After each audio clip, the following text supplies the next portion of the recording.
Hi everyone, welcome back. For the last 40-something years, for the most part, I have spent my life traveling in many different countries. Most of those countries in Africa. And you know, when you're in Africa and you're going along bad roads and you're going through all sorts of strange places and you're eating different food and you're facing different diseases, of which I've had many, it can be hard going sometimes. And you know, I was just thinking about this the other day because sometimes you hear of preachers who have never left their pulpit. They stay in their church and that may be what God has for them, but they have no idea sometimes of the hardship we face and the hardship that Christians can face. In fact, there's a Christian ideology, if you want, that doesn't even allow Christians to suffer hardship. They can't accept it because it cannot be of God. God would never do that to us, they say. God is a God of blessing, they say. Need to read their Bible. When you look at the life of Paul, you'll see that he really suffered.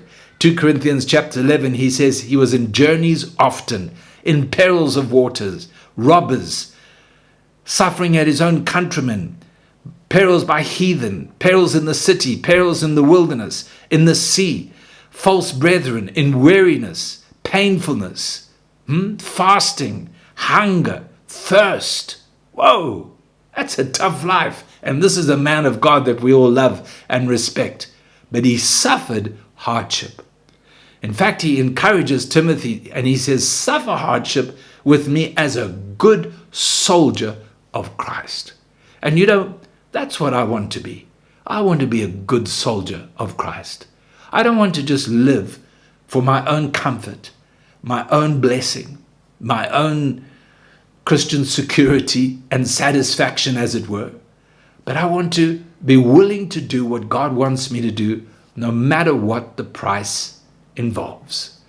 So there have been many times in our Christian life where we have suffered. Just recently, we made a journey in a country, in one of our neighboring countries, and the roads were absolutely appalling. And it took hours and hours. And you know, by the time we got to the end, I understood the term, it was bone shaking, because from head to foot, everything seemed to be out of place. But at the end of that, we had such joy as we ministered and shared the gospel. Now, you don't have to be like me and travel to experience hardship. Hardship can come in many different forms. But in the midst of this, whatever we're going through, let's be a blessing. Let's allow the Lord to use the suffering and use this hardship to produce the character and the nature of Christ in us, that in everything our lives are a testimony of His grace and His glory. May the Lord help us.